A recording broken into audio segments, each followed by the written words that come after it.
Welcome, everyone. Huge thank you to Lean before she leaves. Round of applause. Thank you, Lean. Lean's awesome, and the whole Atolye team. Too many to mention. I'll mention you shortly, but thank you so much for the space. Really awesome. We love it. Welcome to the Human-Centered Design Meetup. My name is Jonathan Steinkeser. I'm head of product design at Property Finder. Don't hold it against me. We're very excited today. We've got a great speaker. And we're not going to repeat what happened last time I was here. This does work, right? The big one. The big. Oh, there we go. Sorry, Dave. Just checking. The session is being recorded. We have since the pandemic started, we went online and now we're in the hybrid mode. So we do have a very cool collection on YouTube of past meetups. So if you are interested, you don't have to watch the whole thing. You can fast forward or whatever. There's some great speakers. Human-Centered Design, United Arab Emirates. You'll find it on YouTube. Big thank you to the team at Human-Centered Design UAE. Most of them are here. We've got 75%. Nada's at the back. Thank you, Nada. Greta is at the front, covering all spaces today. And Assad as well, besides yourself. We are on too many socials, and but if you are on any of them, please join in. We are going to be tweeting if that's your thing, or Instagramming, or whatever your thing is. Please tag us. You can see there all of the symbols, signs. What's the word I'm looking for? I'm looking for UX writer. Handles. Thank you. See, that's what you need. Huge thank you to the Good Dough startup, I think they are. They provided us with pizza. I don't know if they're here. Yeah, a round of applause. They're a very cool business. So you can follow them at thegooddough.xyz on Instagram. And it's a very cool concept. If you go to that Instagram, you can find out more details. And like our last meetup, we're trying something new. Thank you, Greta, for this great suggestion. We are going to be on Slido. So take a photo of that if you're here, because it's not just for those online, it's also for everyone here. If those of you aren't familiar with it, it's a way of us curating the questions and voting for the questions. At the end of the session, we will have time for questions. So I'll just give everyone a second.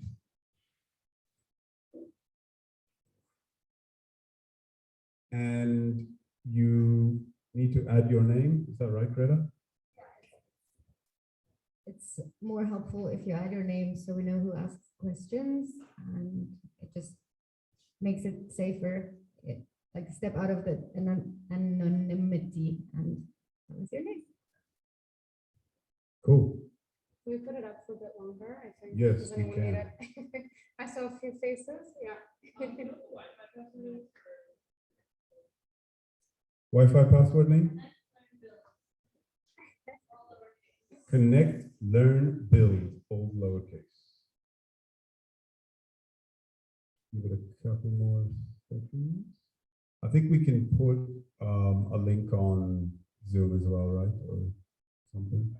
Yes, hopefully. So I just want to, before I introduce our speaker today, I want to hand over to Dana. Not to be confused with the other Dana, who's going to tell us about Atolye. Thank you. Hi, everyone.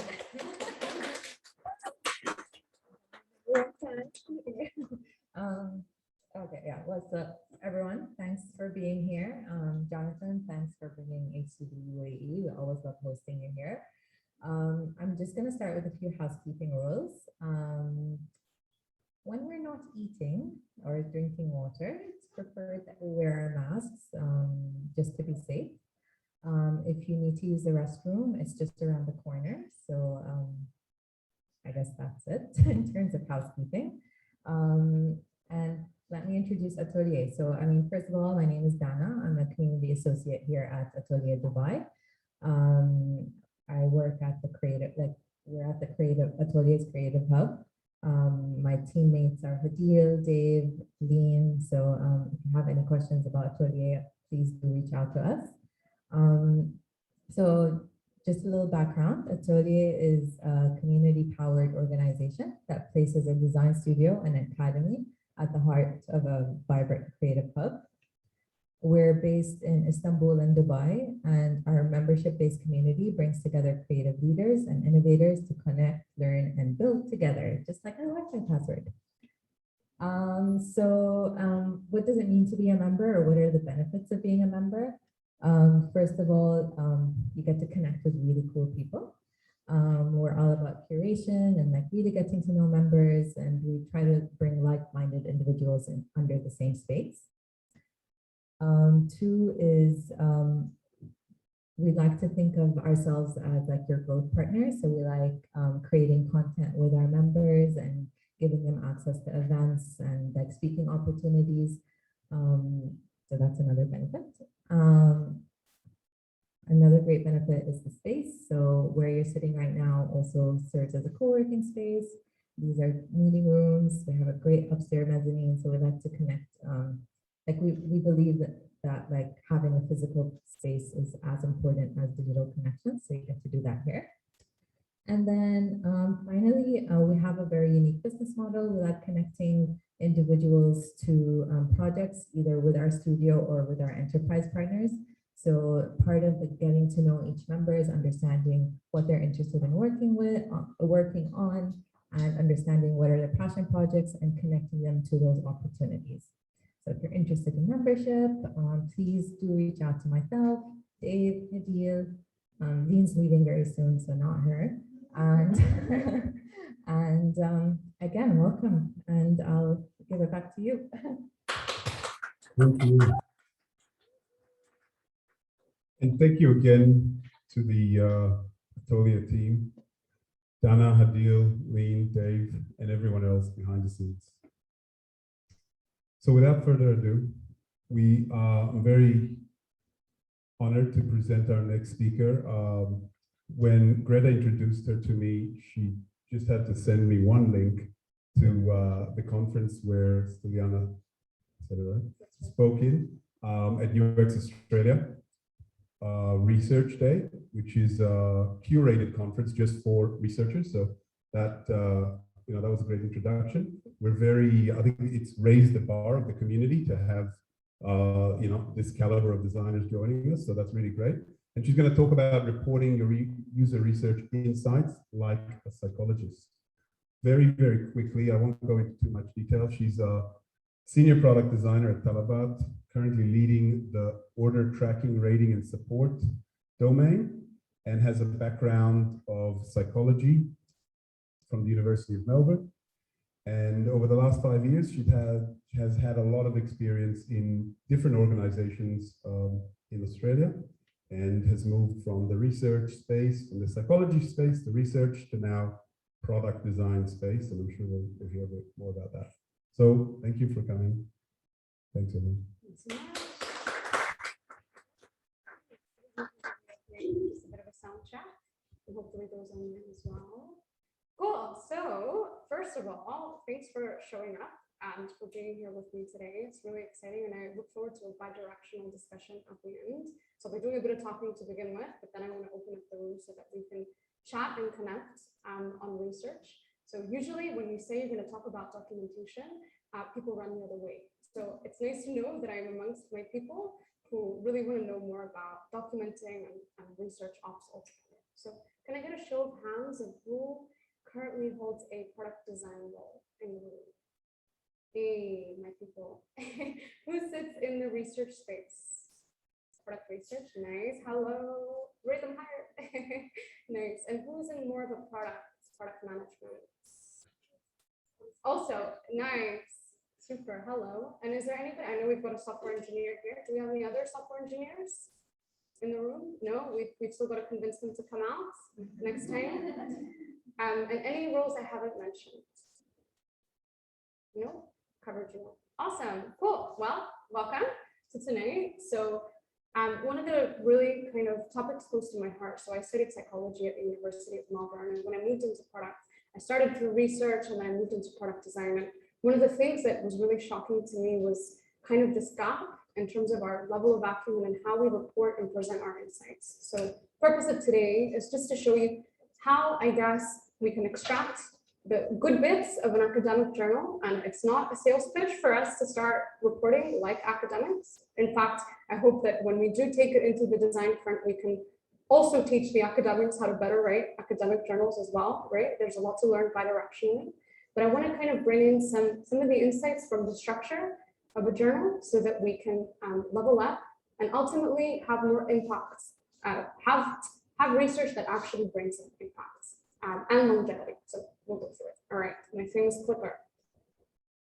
Cool. So I'm sure we can all agree that having a deep understanding of the people that we're designing for or creating for, whether be it through a product role, research role, or design role creators, right? So understanding the people that we're creating for is cardinal to a product success, right? And so what I find wonderful about this new 21st century career that we all have is that it's really set under the precedence of really understanding people's journeys in life so that we can understand what it is that they need to do better and ultimately alleviate their pain points and maximize their strengths, right? So it's remarkable that in this day and age, we can all call this our role and that we spend our day-to-day lives to truly understand people so that we can serve them and we can help them. So I feel grateful every day that this is something that we call our job, right? And so maybe on a more serious note, I suppose our research process, and frankly, this squiggle, I mean, I'm sure this is my personification of this squiggle, but I'm sure we've seen it in many design thinking contexts, is actually something that I fight against in that we're taught this false premise that this lack of clarity and chaos is part of the process. And what I'm vouching for is something a little bit more concrete. So if we look at this process and we present to our stakeholders our research outcomes, we go, if we step into their shoes, it sounds a little bit like, we spoke to some users, we put a couple sticky notes up, whether it be at pre-pandemic age, where we physically had walls of Post-its, or now our Miro boards that look like a beautiful mind-esque boards. And then all of a sudden the outcome is this huge list of expensive, and we need to acknowledge that they're expensive recommendations that come out of our research, right? So we need to have a level of empathy when we're presenting to people that we're presenting who ultimately have the stake, that it's a very unclear process to them. And frankly, it's an unclear process sideways. And so we need to bring in some clarity into what research means and how we can bring some rigor into the process, right? So one of my famous, what do I call it? I guess this is something that I find very controversial, and I'm notorious for hating on personas. And one of the things that I want to talk about in terms of personas, I know we've all made one, I've made one before. I'm sure we've all been in the space where we've considered this as an artifact of user research, right? For me, it's really a creative writing piece and a fictional kind of storytelling tool versus something that I would do as research, right? So one of my big, what do I call it, chips around this is how exactly people go from interviewing 10 people to putting these levers, and you can't really see them on the screen, but this idea that we can somehow call our customer segments introverts or extroverts, and we, from 10 interviews in this example, that we could so as derive a Myers-Briggs-esque or personality assessment of our segments. I find it ridiculous, and this is something that unfortunately we still teach future generation designers as a UX or HCD artifact, right? So enough on that one. An immediate solution to this lack of clarity is to bring stakeholders on the journey, right? And this is something that we tend to hear a lot. If there's lack of clarity, just bring them along the journey, and then they won't ask you tough questions because they would have been there along with you, right? So hold stakeholders' hands along. But what about the stakeholders that we don't have access to? What about those people that will open up our file and this is very old school. I should have put a cloud-based icon. Could be a Miro, could be a Confluence page, whatever method you use to report. But the point here is that what about those that weren't in the room with you? What will they make of your research? And what about those of us sideways? So your fellow researchers that might join your team, or those that will follow you, so your prospective researchers, how will you help them understand your research and build on it, right? So as it stands, I think the way we report research comes in way too many shapes and sizes. And the impact of this is that it impacts our ability fundamentally to easily consume research that we come into contact with, to appraise the quality of it, which is a fundamental aspect of research, is to be able to look at something and deliberate on its quality. And maybe most importantly, it stops us from being able to design our new research that builds on existing research, right? So, ta-da, we have the academic journal, right? I'm sure we've all come across an academic journal that we've read a first sentence and just gone, not for me, right? I think academic journals are inaccessible, and I think that what I'm fighting for is definitely not the academic prose and the convoluted language of an academic journal, and or presenting your user research insights in this format. So I just want to put my caveats out of the way so that we have no misunderstandings. However, beneath this very convoluted academic prose language, we have a very beautiful structure, in that it's consistent every single time that you read a paper. And once you cut all the shit away, excuse my language, you have a very, very clear structure that everybody follows. So once you exceed the learning curve of the prose and you get comfortable, you actually can look at 10 papers in one sitting, and they'll all follow the same insofar as they're accepted into actually good journals. So again, caveat, academics aren't perfect either. But what I want to do today, and something that I want for you guys after this, is to break this down and hopefully inspire you, it's my hope, that it will inspire you to take the structure as a structure, not in this format, and see how your user research can be displayed in this way. That is my goal. Cool. So to make it accessible for everyone, I've made a few characters, and we're going to go through a bit of a narrative around each section, why it exists, and how to apply it in the UX context, right? So every academic journal starts with abstracts. This is our executive summary, where we start to summarize the whole piece of research, and it's kind of your sales pitch for the research piece. Then every time it's followed by an introduction. And the introduction is a literature review, where you start to build the grounds for the research and really express to your audience what makes this research important and what are all the different data points that you've collected that show that this research needs to happen, right? So this is before the facts. Then we have the methods, where you go and explain step by step how you did your research, what materials you used, etc. The results, which is where you present your raw insights. And then the discussion, which is the point where you start to discuss the value of the research and you start to make the inferences about what you found. So if we remove the convoluted language and we make cute little characters, as you can see, the structure is pretty simple and pretty straightforward across the board. So let's go through it one at a time. Now I'm going to start.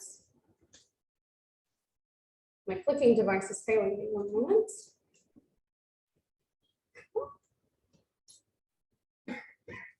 Tech help.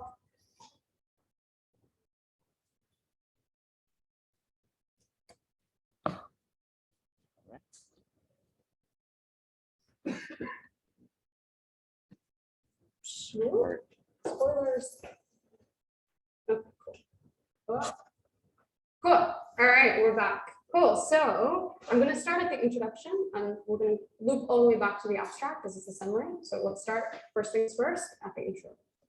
So I want to start in a very Simon Sinek-esque way. I want to start with why. I think it's really important to know why each section exists and what kind of pitfall it's trying to assuage by existing. So It's very easy, and I say this all the time, and I know we can do better. It's very easy to go, let's just talk to users. Just this excitement by the mere idea of doing primary research that we get so excited to just go and find out by talking to customers directly, right? And it's a very normal human experience. And this isn't just for user researchers, this is for psychologists, this is for biologists. We're just so excited to go into the world to collect artifacts to find something out, right? However, others might have researched the exact same thing before, right? And if we don't understand the body of knowledge that we have already, then we cannot build on it.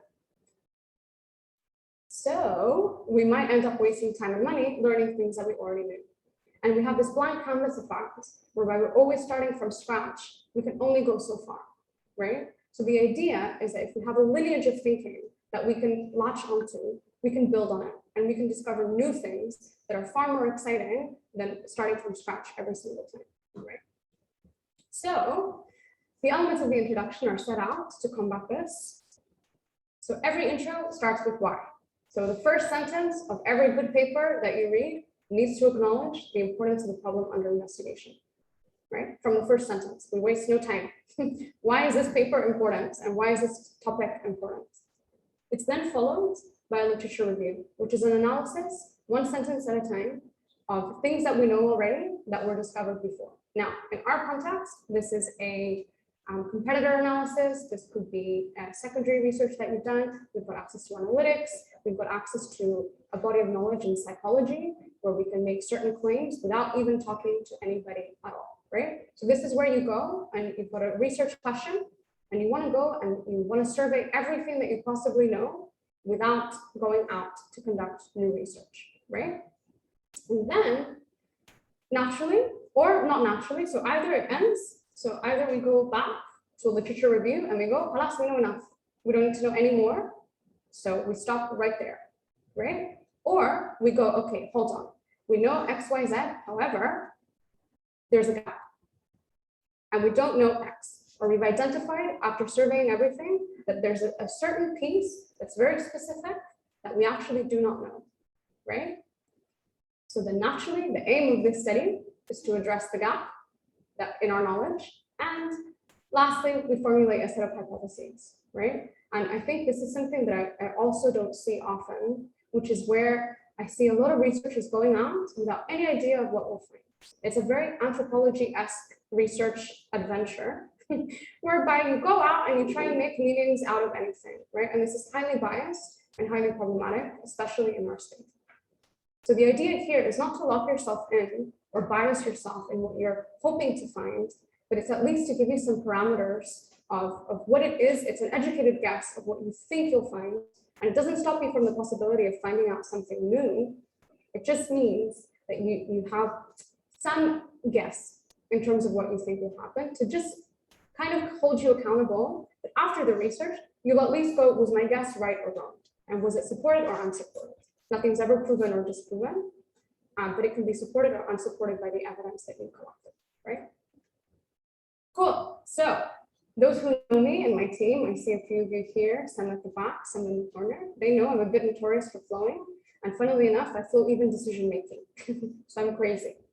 Basically, what the introduction sets out to do is ask two questions that are really, really important. First, as we mentioned, is there a gap in our knowledge? If no, don't do it. If yes, move on to a second question. And the second question, I would say, is fundamental. And Rob, who's here on the side, always says and always reminds us of this in our team. Don't do blue sky research. So the question you ask yourself here is, say you were 95% confident in something, right? And your gap is 5%. Is filling 5% worth it? Is increasing your confidence from 95 to 100 worth it? Is it worth a 3-week research piece? And if it's not, don't do the research. If it is, go right ahead, because you've deliberated and you've acknowledged that it's worth it, right? Cool, moving on to the methods. So why does this exist? So again, I see fundamental problems here that we need to start assuaging. It's very easy when you're reporting your research insights, be it in your Miro board, your Confluence page, your PowerPoint, whatever means you use to report insights, it's very easy to neglect really key factors of the way that you conducted the research. And it's easy because you did it. It's easy to forget because you've just done the research and you have to go and manually write, this is the materials that I use, this is the step-by-step procedure, and it's tedious, right? So as humans, naturally, because we've just done the research, we just neglect this bit. And we neglect really, really key pieces of information. And so what happens, or what I'm trying to say, is that a clear method is it's fundamental for somebody when they're appraising the quality of your research. If they don't know what you did, they cannot appraise whether you did or your insights that you produced via this method are actually even valid or sound, right? And another part, which is again really important to research, and there's a lot of research pieces that work just on this fact in terms of replicating insights, right? Some researchers spend entire careers just replicating existing studies to see if they still hold, if they still hold weight, right? So if we don't know what you did, we cannot replicate it, which means we have no faith in your insights as being valid or sound, and we can't replicate to see, does this insight from 1950 still apply today? We don't know, and we can't replicate it, right? So what happens is when, at least for me, when I look at a research piece, or be it an A/B test that a previous team have executed, and I go, I have no idea the method that you used to produce this result. Who did the A/B test go out to? How do I appraise whether you've tested this before? Because there's also the attitude that you'll have to come back of, yeah, but we tested this before. But if I can't verify what we tested, how can I trust that this is something that is still valid? You just can't, right? So it's really, really important to document this. So the method, if we take a deeper look, it's in 3 key components. Let's go through them one at a time. So first is the participants, where you need to document. This is usually done well.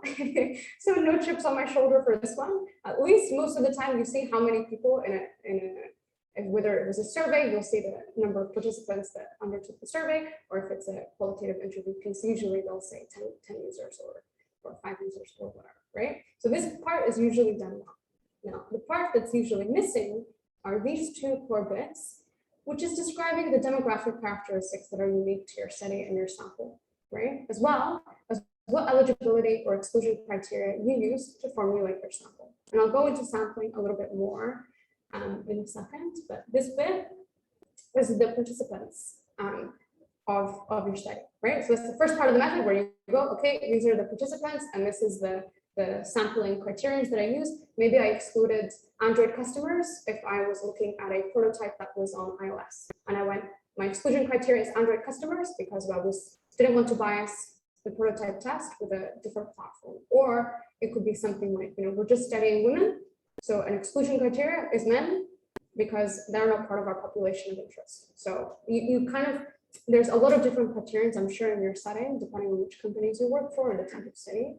But you have to acknowledge who you left out on purpose and who you included on purpose. And what are those characteristics? Was it age? Was it power users versus the first-time users? Because you wanted to demarcate whether there's a difference in experience between those who start with your product for the first time and those who have been there for a long time. But yeah, regardless of the characteristics, it's the first part of every method of every study in an academic journal to go and see who made up the study and what are the characteristics unique to that.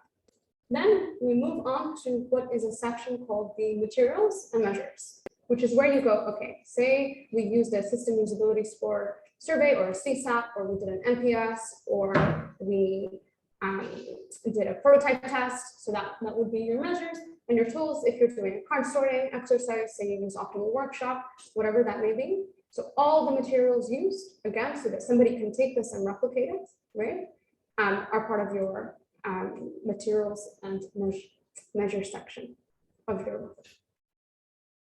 Moving on, the last bit, which is the most tedious, but again, all of these are just bullet points, really, your procedure. They can be as low fidelity as you want it to be, insofar as you've acknowledged the pieces that need to be there, right? So I know we've covered quite a bit of ground already, and we're only at the method. And I know that you guys might think, God, this is already too much. And I know that there's the reality of the constraints of the real world where you have to do a research piece in yesterday, right?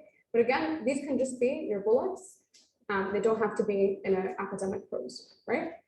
So yeah, we've got in the methods, the step-by-step procedure, how the data was collected, and then how it was analyzed. Did you affinity map on Miro and you extracted insights from that? Whatever you did, depending on obviously the experimental design that you went with, it's important in the procedure section of the method to go through step-by-step what you did, right? And this also, I find, for me at least, really helps keep me in check. Like, what did I do, right? It kind of helps guide me as well of how did I design my experiments and how do I plan to analyze it, right? So, okay, this goes back to what I was talking about in terms of sampling procedures. Now, here we have an illustration of a population. Now, this population of customers can be whoever you want them to be. A population of interest could be as wide or as narrow as you want. So I'll give you an example. All women in the world is one population, all men in the world, right? It's pretty big. All humans in the world, that's questionable. That's a very big population, right? And it can be as narrow as only NASA astronauts. I'm thinking off the top of my head, right? Which are a very specific segment of customers. Not SpaceX astronauts, just NASA astronauts in this example, right? And so what you do, first you establish a population of interest in any study, right? Are you going to try and encounter the whole user base, or are you just going to focus on power users, or are you just going to focus on segment A, B, or C, right? So you establish the population first. But regardless of the size of the population, first, the reason why we have a sample is because you can't possibly speak to every single person of interest in the population, especially with large populations, right? All of them. So in psychology, for example, we can't possibly speak to every 16-year-old girl who will be impacted by the results of our research, right? Or in our research, we can't speak to everybody. So what we do is we go, okay, we select a few from the population that will form our sample, right? So in this one, we select a few. And what we want to achieve, right, is representation. Because if we're going to make inferences about the population from our sample, which we grab here, then we want them to very much represent the characteristics of our population, right? So what we do is we pick a few, and this is our sample of 5 users in this example, and we do research on them. And then what we do from that is any findings derived from the sample, we generalize to everybody, right? So this is kind of scary in many ways, in that if you sample incorrectly, you're making inferences about the population from a skewed sample, right? So it's really important that we have a representative sample when we're speaking to customers. And so what happens is that when I encounter a report, or when each one of us encounter a report, we must ask ourselves, if it just says, yeah, we spoke to 10 users and we came up with these findings, we cannot prove that we didn't skew the results because we spoke to specific segments, right? And we're making big product decisions based on a very skewed sample, right? Which is obviously problematic. I hope intuitively we can all agree on that. Cool, moving on to the results. So why does it exist? It's very, very easy to fall into the trap of making huge inferential leaps from your research, right? Where you find something and then you paint it in a different way because it tells a much brighter narrative for your stakeholders, right? However, get into this in a little more detail. I have a few slides after this. Say we're doing a survey and we're collecting insights from our sample. These insights from our sample are descriptive statistics, right? And I'll get into the demarcation between descriptive and inferential in a second. I promise you I've illustrated it. But these descriptive statistics that we collect, especially in quantitative formats, might not be representative. They might not be statistically significant, right? So it means that we've collected these insights and we have these averages, you know, like 50% answered B on the multiple choice survey, right? But we might not have confidence that it's truly representative of our population, right? And so another point is that blending our interpretation with the raw results, which happens all the time, at least from what I've been exposed to, makes it very difficult for somebody new to derive a different conclusion from your study, right? Because you've blended the two. So someone has to do the hard yards of decoupling. Is it your opinion versus the raw data? It's very, very difficult to derive something new from what you've seen. So what the results section does is that first, it's results are always presented in the order of the aims and hypotheses, right? So you tell a clear narrative. There's descriptive and inferential statistics, and it's the next slide, where we'll talk into the demarcation of the two a bit more detail. And it avoids any reflection. So the results section is purely what came out of your findings, right? It's your pure affinity map. It's your pure kind of a summary of that's the descriptive statistics, sorry, if you did a survey, right? And there's no interpretation of yours that is to interfere with the results. And the purpose of this is that you can come along, any of you, and look at my work and go, this is what I think it means based on X, Y, Z, versus just having my interpretation as the gospel truth, right? And it's super powerful because you can derive new meaning or have a secondary opinion that comes up as a new insight, right? Because everyone has access to the raw, or I guess it's not really raw, but some of them are manipulated if we look at inferential. But the idea is that we can derive new meaning from these insights because my interpretation of the insights of my study are not interfering with your ability as the reader to make new meaning. Cool. All right. So now we're getting, we can't really see the graphs. These are graphs. It's a histogram. We can't really see it because of the projection, but I'll trust your imagination to make the bars. So I'm not sure how many of you have come across the user experience questionnaire. I don't want to go into too much detail, but it's essentially like your NPS or your CSAT survey or your system usability score survey, right? And this is a quantitative measure, and I'm using this on purpose to give you that example between descriptive and inferential, right? So in this survey, the reason why I like to use the user experience questionnaire is because it also touches into the hedonic qualities of a product, not just the pragmatic.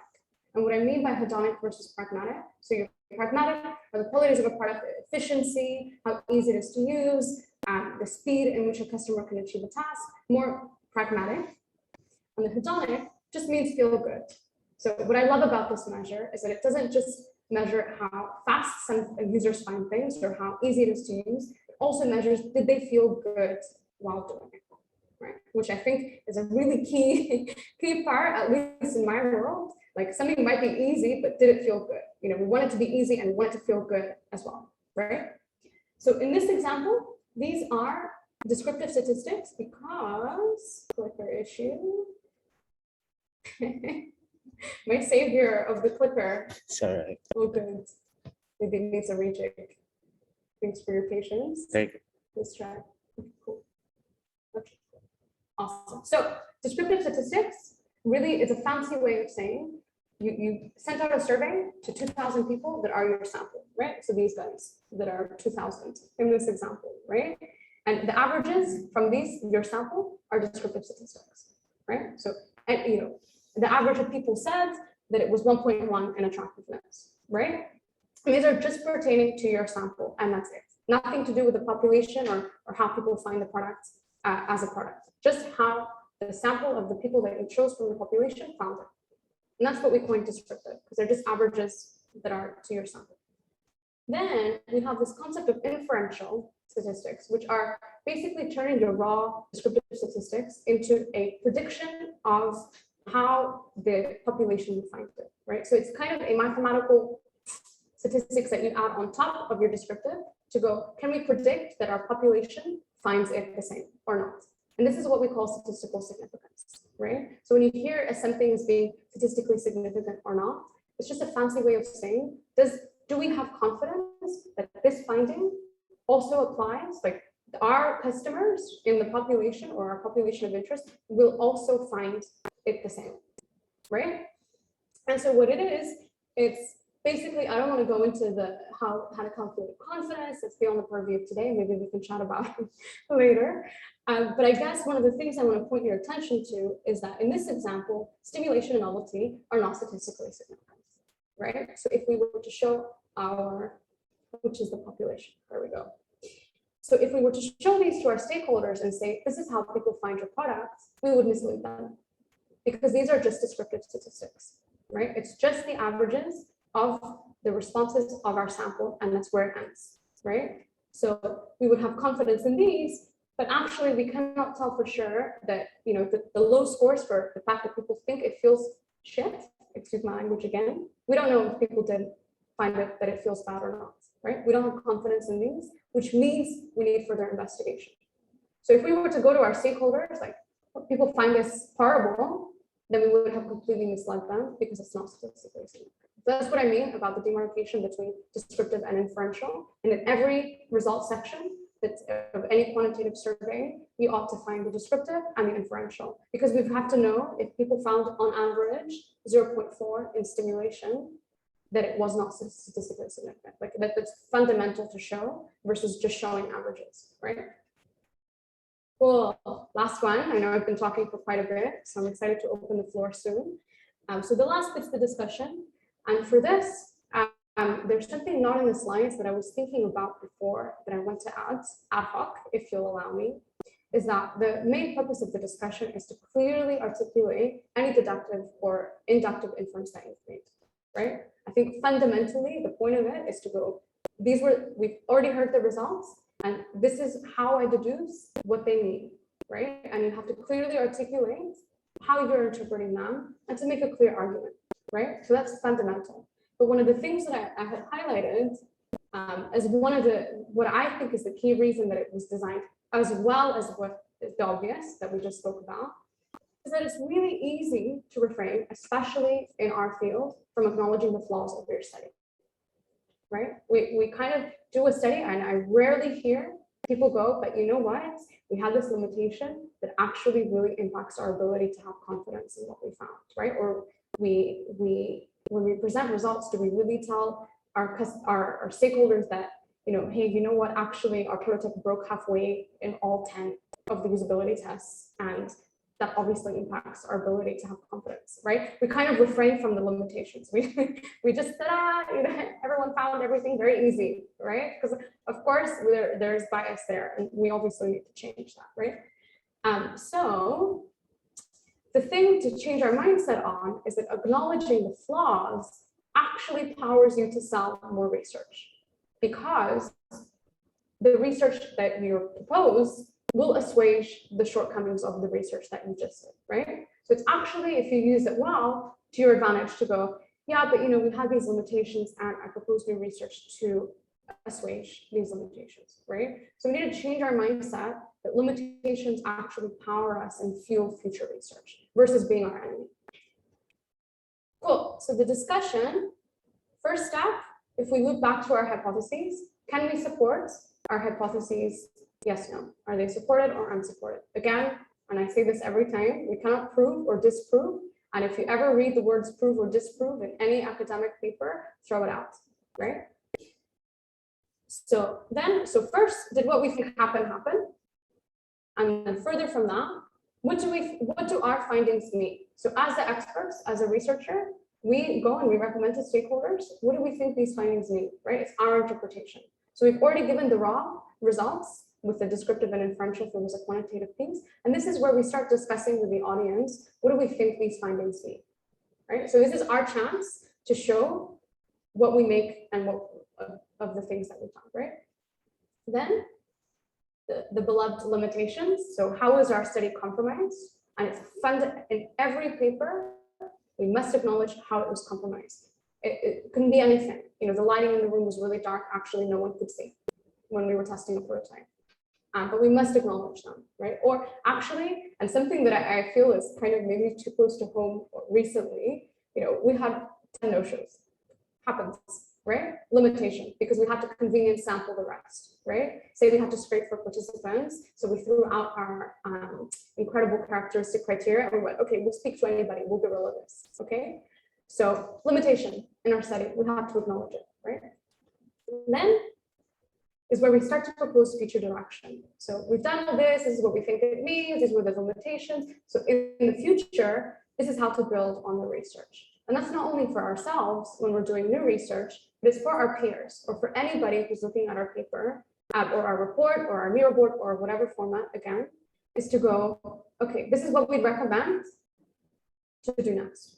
And we can do the research ourselves, but we could also recommend to anybody, our prospective researchers, to take it on as well and do it, right? So this is where we bring in a bit of altruism and we go, it's not just us in the team. We might quit, we might find a new role. Like for the person who's going to stand in my shoes after me, what do I recommend for them to take this to the next level? and then a conclusion, which is kind of a summary of the discussion, because the discussion can be very, very lengthy, right? So you kind of conclude your key points of the discussion at the end. And then looping back to the abstracts. The abstract section was designed for this key flaw, right? It's very easy to fall into the trap of thinking, of course, everybody will read my paper, or everyone will read my user research report, top to bottom. It's amazing, right? It's very easy to fall into this trap. But the abstract is really your sales pitch, because people don't have time to read, right? And I think, frankly, as UXers or as product people, we know people don't read. Out of everyone, I think we've learned that lesson the hardest, and I see Greta, our copy queen, definitely nodding at this one. So people are busy and they have to go through many papers at once. So say when I was doing the literature review for a paper, when I look at user research that's been done before me, right? The idea is that you can scan all the abstracts, and that's where you make your decision. Do I want to read more, or is this relevant to me? So it's kind of to your future researcher, you're giving that summary so that they can deduce whether it's worthwhile them reading the whole thing or not. So it's doing our bit for the person that comes after us, right? So you need to summarize your report. So yeah, I just made the point in advance. So to help your audience gauge whether they want to continue or not, right? So again, it's the key sections of the whole report. So you start with why, always. You kind of repeat the why. Summarizing your sample characteristics and procedures. So the method section comes in, summary of the results, summary of the findings, and then summary of the implications. So what does this mean for humanity, or for your customers, or for whoever your population of interest is, right? Cool. So I know I kind of acknowledged this at the beginning, but I know that this is something that kind of points for self-awareness for me, I guess. But the classic response is, yeah, this is great. Yeah, we want to do this, and fantastic, but we don't have time, right? Like, it's great, but we don't have time, we don't have budget, and it's all too overwhelming, right? And so what we don't have time on is to waste human capital and dollars, which should be dirhams now. I've moved countries. I need to make that adjustment there. What we don't have time on is to spend money conducting research that is not going to impact our customers and is actually going to redirect us in the wrong way, in the wrong path, right?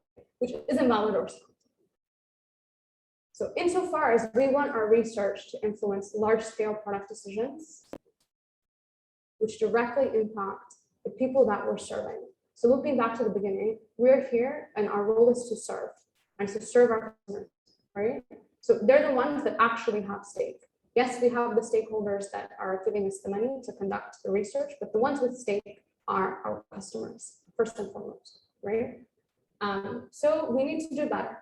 And what I mean by doing better isn't starting to go, okay, let's start writing paragraphs. All of these, the reason why I broke them down is they could be one sentence. We can do it in one bullet point. Insofar as we just put the information in to help our future us and or peers that will take our research so they can have an easier time to build on it, right? Cool. Cutting research corners may give you the false impression that you're making fast progress. But if it's not valid, sound, or building on knowledge, then can we really call it research? Ta-da!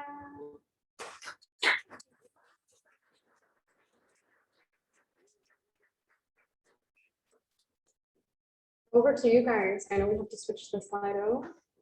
I know I've done a lot of talking, but I'm really excited. That was great. Thank you. Thanks. Greta, do you want to do this? You want me to do it? Greta's our I want to get you Slido. involved. Come on, Greta, you're awesome. No pressure. I'll kick off before we get going. You actually brought it up at the end, but one of the, maybe not the biggest, but a big challenge in product teams is that exact question was, I don't have time for all this. What is the minimum viable research? And they're still asking you the biggest question, which is, you're making a massive decision on strategy, on product, on new markets, but they don't have time and they don't have a lot of patience. So how do you what's the V? My question is, what is the viable and the minimum viable research from your point of view? Awesome. So I think for me, you can report really good question. And I get asked this all the time. That's why there's a slide there, right? That's like, we don't have time for it. So I think for me, I cannot give you an answer that pertains to, okay, you can cut the introduction or you cut the method, right? This is a system of research and it's a scientific method displayed where you go, you have to cover everything. There's no kind of one bit that can be skipped. However, I think it all pertains to the fidelity that we go, whether you write it as bullet points or yeah, like you can do it. I mean, we're designers, right? I'm sure we can come up with ways that we can make something quick and simple. So I think there's definitely a learning curve and we have to acknowledge it. But once you've learned it and it's part of your toolkit, it's actually not that hard and not that slow to do, right? So there is the initial learning curve. And I'm not naive to think that we all naturally know how to do these things. And it is through coming to events like this and looking at breaking things down into what they truly are versus the going, okay, this is the academic prose, go, right? So I think we must always justify our research. And one of the things you'll see you'll gain is that you might make it halfway through trying to find the gap and realize there's actually no gap. So you might end up in the intro where you're looking at a literature review of what we know, and you might decide we know enough. So actually you've saved time in the end, right? Versus going every single time, 3 weeks, by the time you recruit, by the time you go out, by the time you wait for the survey to come back, it's a long time actually. So you might figure out you'll be more efficient this way. Hopefully that answers your question. Yeah, so thank you. Anonymous, someone didn't get the memo. I don't know if it's the same person for anonymized. Thank you so much. Amazing talk. My favorite part is the decision diagram. Don't do the research. Just before we get into the questions, I have a question. Based or, because you've lived in other parts of the world and you obviously have all this, like this style of doing research, what's the biggest difference between where you come from and what you see here, having recently moved to the region? Like, what are we doing better and what are we doing worse?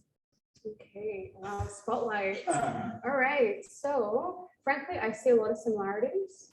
So there's nothing kind of groundbreaking in terms of the difference. I think what I see as something that pertains to here is that we're still building the muscle of the data collection, right? So in terms of how do you go into an interview and not ask leading questions? That's such a fundamental part of research, right? And we have a lot of muscle to build. And I think here we're at the phase of building and selling research to our organizations and building that muscle of getting started. Whereas I think in Australia, frankly, it depends on the organizations, right? I also think there's a lot of acumen in Australia, but there's also a lot of people still learning the muscle, right? We all have to learn and we all have to start somewhere. So I wouldn't say one is better or higher fidelity than the other. Despite obviously, I think Australia's just gone through this movement now of having sold it. So we're at the phase of actually practicing. But still, our industry is not full of psychologists, right? So I think especially pertaining to this topic,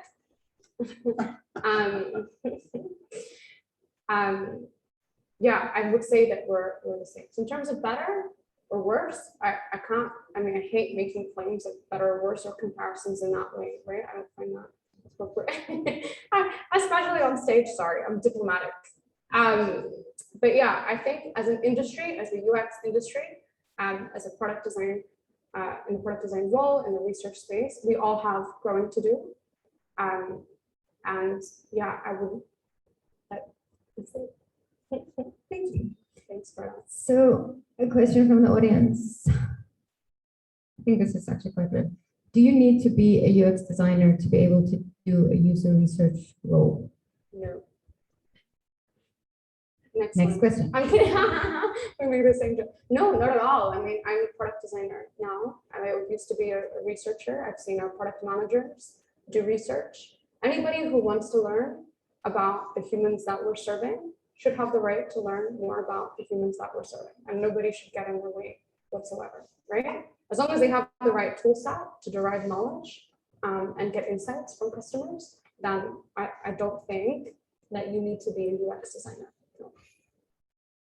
I'll go on to the next one. I do have a lot more, but it's okay. Where and how do you usually find research journals relevant to what you're pursuing? That's it. Sorry, I feel you. I feel. No, I'm trying to interpret the question. No, I guess the way I interpret it, and the person who asked can correct me, is where do you find journals that you can use in your day-to-day? Is that? Yeah, makes sense. I don't know who asked. We have a mysterious anonymous person who did. Yeah, it's a great follow-up from Styliana's biggest fan. Is it easy to find academic journals related? It is easy to find academic journals related to medicine. Where do you go to find academic journals for digital experiences? Amazing. Great question. And hopefully I have a good answer for this one. So for me, it is a huge misconception that we ought to find UX journals to help us in UX, right? And that's your first mistake, is to only look, of course, as practitioners, it's a new industry altogether. Of course, we don't have the body of knowledge that we have in places like psychology or sociology journals or anthropology journals, etc. It is our role for now, first to make do with what we have and to go and look at new spaces that apply to us.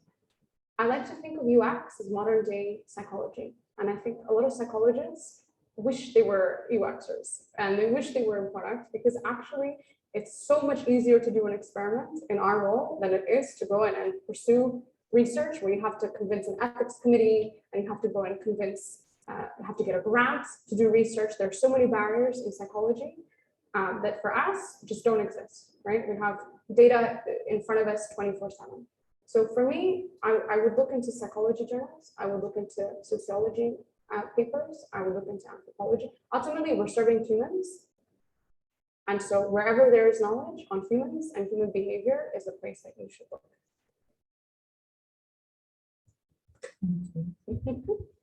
So question from Edu, any tips for recruiting participants? And then maybe as a follow-up from Christina, when you've picked those, how do you know you've picked the right users from the population? Nice joining. That's what you were doing before. Yeah, very nice.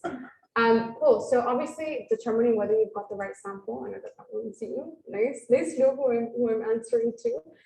Depends on the population of interest, right? And it depends on what criteria of the population of interest is important enough and representative enough of the population so that you know that you've worked with them, right? So each population is different and there's no one size fits all.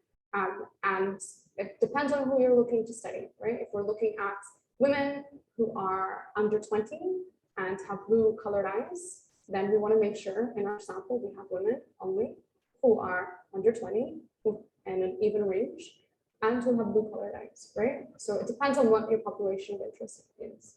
And any tips for recruiting? This one's a tough one, especially in this region where people do not show up. So my harshest lesson coming here is realizing people will say they'll come and they don't. So for me, any tips and things that I, at least in terms of our organization at Atolye, that we're trying to do day in, day out, is find ways to automate. Can we automate reminders for people? Can we, what can we put in place to make sure that we're recruiting the right people and that we're automating the processes that help power that. Now, there's a whole topic on research ops and recruitment that needs a lot of work. We have wonderful tools in Australia that we don't have here in terms of customer recruitment. So my tips would be to sample, think about who you're talking to really, really thoroughly, and are they representative or will they skew your findings? And second, put automated processes. Is it a Calendly link that you give them or an automated reminder that you set? Find ways to make that process more efficient and automated, because it can get as complex as you want it to if you're manually WhatsApping your participants, hey, will you show up, right? I've got to follow up on your blue eyes one. Just to, if your audience is kind of everyone, so if you're a food delivery app or a property portal or a travel, I don't know, Expedia type, then how do you get to that 5 of that representation? What is your tips view on that? Yeah, definitely a challenge we have at Atolye, right? Where we're trying to feed everybody and do more than feed, actually, with our multiple verticals, right? So for me, the advice of that would be, are you going to have targeted studies or not? If you keep doing generalist research, then do you need to do research, or can you guerrilla test around it, right? So for example, if you're doing a feature for anybody, then you can recruit a representative sample of anybody, right? That's pretty vague and pretty broad research. Versus having short and sharp and targeted, like there's some people who will benefit from certain features more than others, right? So how do you reduce your population of interest so that you can derive a sample more meaningfully? That's the advice. It depends. Good answer. You better. So Uno is asking user survey or user interview, which came first? Probably not about which came first, right? Chicken or the egg? This one's a tricky question because in the question lies what I find interesting, that is if it's one or the other, right? So I would say moment of thinking, right? How do I tackle this? Okay, so first, there's more tools and bigger experimental designs beyond the purview of just a survey and just a user interview. And that's something that I see all the time. We have these classes, for information architecture equals card sorting. We want to understand people equals interview, right? But we need to start getting a little bit more used to defining experimental designs that are suitable for our research question. So something suitable for a research question could be that we just look at analytics, or that we just look at our customer service reports to find out something that will answer that question, right? So it depends. If you don't know enough, and you've done your due diligence and you've determined, okay, we really don't understand X, and we want to really delve into the 5 whys with customers, then you do an interview. If you want to quantify the representation of what you found in the interview with a broader customer base, you do that by a survey. So it really depends, but we need to start thinking about our experimental design and deliberating on what is the best way to answer our question individually versus kind of which of the 5 tools do we use before or Cool. I like the next one. How do we validate our user research and get the context right for our product? I don't understand the question. When we say validate, what do we mean? I think, correct me, is Arslan here in the room? Yeah, You go wanna, ahead. instead of me interpreting, Let's talk. why don't we just pass you the mic?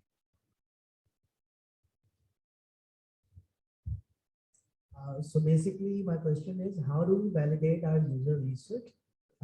And by that, I mean, how do we make sure we're on the right track into getting the context right for our particular product or service? Can you clarify what you mean by validate? By validate, I mean, how do we make sure we're trying to find the right results for creating a particular feature, let's say, for our product. So is it more of a how do we validate we're doing it right? Yeah. Kind of question? Yeah, Okay. So it's tricky. First, how do you validate you're doing the right thing? First is finding the right questions, right? And looping back to kind of what the introduction sets out to put us in place to do is really survey our knowledge in a certain space and go, what is the gap? So you know you're doing it right if you've identified a gap, or if you've identified there's no gap, because you've explored and you've deliberated and you've done your due diligence. Now, when we say validate that we're good at doing research, it's a very slippery slope, right? Like you tell a good scientist from a bad scientist in the way that they deduce and the way that they what pieces of information they've collected and how they. It would be really helpful if you can like explain it from an example, like from a Talabat's perspective, let's say, since Talabat is also a product company. That's right. I don't think I can answer your question by an example of the context of Talabat. I think for me, you're doing it right when you're getting to a point. A tricky question, because how do you appraise the quality of a scientist is very difficult, right? And that it depends on your level of reasoning. So I would say you should have the right mentors in place to point you in the right direction and really see if you're, because say you're doing an introduction and you could be looking at completely the wrong data and identify no gap and go, ta-da, we don't need research, right? So it's about your mentors, and it's about doing your due diligence in terms of improving the way that you're making arguments and formulating your points. I would say. I don't think an example in a company would help answer that. So I think it's You mentioned that you improve the importance of having a hypothesis. And then so you mentioned in the beginning the importance of having a hypothesis. So that's the other thing, letting the hypothesis guide you. And then, the research question that you set out to answer in the beginning. So you'll know, like, is this question going to answer, validate or invalidate the hypothesis? Hopefully you don't go all the way and then realize, oh shit, we did it wrong. But then you could formulate a hypothesis that's a blind guess, right? So I think I think that's a tough question, and it's talking about how do you decide the quality of a designer? It's one of those things that we need to look at our mentors, we need to look at improving ourselves in the way that we have our practices, like with anything abstract. And I think a good researcher and a good scientist, like biologist, physician, psychologist, to be good, I think there's a level of abstractness in that space. In the same way that it's abstract to tell a phenomenal designer from a not so good designer when you get to that phase. Nice. I wish I had a more concrete answer. I know you're nodding, but yeah, I would recommend reading. I would recommend looking at the way that you deduce. I would recommend going around to amazing mentors who will help you understand whether you're on the right path or not. Yeah, no problem. The next one's really interesting. I was actually talking today to a product manager who's unfortunately leaving the country. He's a great product manager, about doing this as a meetup topic, kind of like a duo with a product manager and product designer. What would the perfect PM and PD dynamic look like in the process of research, discovery, reporting? To me, the perfect PM PD dynamic is two people that are confident and skilled in doing research and discovery. So there's no misunderstandings around somebody. I see issues when people are trying to show they can do something, and there's clashes because you have either a PM who's like, I can do it too, or a PD who's like, no, but I should be doing it, right? So for me, the perfect PM PD dynamic, both are confident and competent in doing research, that it's a blessing that both, it's like two is better than one. So for me, it doesn't matter who does the research, they can take turns, they can do it together. But if there's the confidence and understanding between the two, so that there's no misunderstandings and ego, then for me, that's perfect. Nice. How do you transition from a product designer to a UX researcher role? What learnings and understandings of the process are needed? Cool. So I think it's a really easy transition from a product designer to a research role, because a lot of product designers do research. So to transition, I would recommend spend more time at that end and get comfortable with the processes, so that then naturally you're already spending so much time doing research. And if you want to just do the research and not do the design, then it's a fairly simple transition to move. Quite nonchalant. I moved from a research to design just 6 months ago. Pretty easy. It's so interchangeable, right? We wear so many hats, and one day my name is product designer. The next day, I've played a product owner role or a business analyst role. I've worn the PM hat, the research hat alone. Just do what you find interesting. I think in this space, it's very easy to switch between one or the other, because the skills are so interchangeable. Same thing with service design, CX. If your passion is to go, we've all seen the onion. If your passion is to go one layer up the onion into service design, it's the same skills, different magnifying or zoom level, right? So as long as you gain the experience doing it, you can transition. But how do you then transition into the other end of the diamond? So if you're a researcher with limited product visual design skills, do you think that's an easy transition? I think as researchers in product, right, we do wireframing quite frequently, right? And right now, the way I see our industry shifting is that we have design systems. So the need for a highly visual product designer is diminishing, because you have a design system that's handling the visual side of things. And what we need in product designers is problem solvers, right? So for me, the need for a highly visual product designer is slowly diminishing. And even let's assume that it is still ripe and there, you can pick up the skills. Figma is so accessible. You can pick up the skills to design a system. We're not graphic designers in product design. Nice. So Hopefully you have a nice design system. marshmallow. It's beautiful. Do you think with the power of AI and advanced analytics, we may stand close to quantify qualitative attributes? And if yes, how will it affect the research? Well, that's a big question. I have to read that one a few times. Yeah, hold on. So we are already there. If we look at Cambridge Analytica, what they did way back when, is they personality profiled a whole user base, and they identified who are the swing customers, and they pushed the kind of political propaganda to swing them, right? So we're already there. We can already big five personality everybody to figure out who's an introvert and who's an extrovert, right? And understand more of the qualitative aspects of them. How will it affect the research? It is research.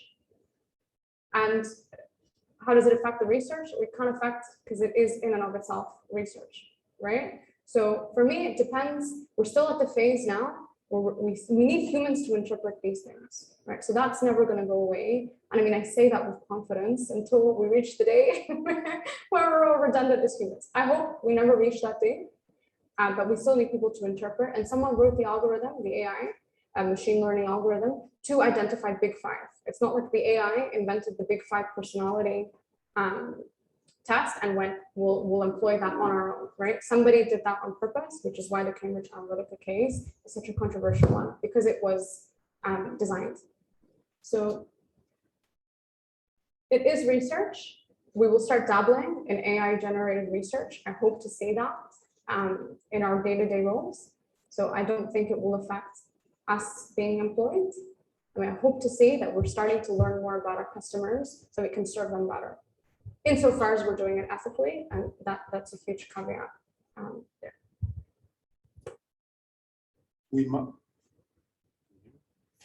Does anyone here, I mean, apologies to the rest of the questions. We can take them offline and answer. You can find Styliana on LinkedIn, or Greta or myself, or Nada as well. Loves answering questions. Does anyone here have any one final question? I do want to have a little bit of networking time before we get kicked out. Any final question from the floor? Robert, looking at you. Abdurrahman, Guilherme, come on. No? Okay, everyone's happy. Yes, one final question. Oh, okay. That's cheating. Which So one? close. This one? No. Okay. Do you have any template for your approach to UX research that we can reference and learn from? Good question. Maybe a book you could recommend, or a Medium article? I'm going to count HTTP / do I have any templates I would recommend? Just LinkedIn, and I'll forward them. And that applies to everybody. But in terms of my own that are public, maybe LinkedIn. But yeah, this will be live and accessible in terms of a template, so you can. As soon as I get the video, no pressure. Nice. But yeah, just LinkedIn me, and I'm more than happy to share what I look to for inspiration. Yeah, cool. There's a cool, back in 2015 at MYOB, I introduced the UK Council's kind of, they've got like a research canvas, and I've iterated, and we've just iterated on it again, design team at Property Finder, to make it more aligned to OKRs and to our product management friends. So it's less of a design artifact. It's just a one pager on, should we do research? Have we done research? And it becomes a nice, sensible default, because you don't want to force designers into which tool they use, if it's a survey or what, but a one pager, kind of project on a page. Why are we doing this? Who is it for? What questions do we want to answer? What are hypotheses? How are we going to measure success? Those kinds of things. That's pretty much standard to any organization. So happy to share that as well. Thank you so much again. Another round of applause. Thank you so much. Amazing. And yeah, feel free to hang around. We have another Australian, it's not a pattern, it just happened, next month, who is going to talk about object-oriented UX. So come back in a month right here, and we'll learn about that. Thanks so everyone. much. Thanks for coming. Thanks, guys.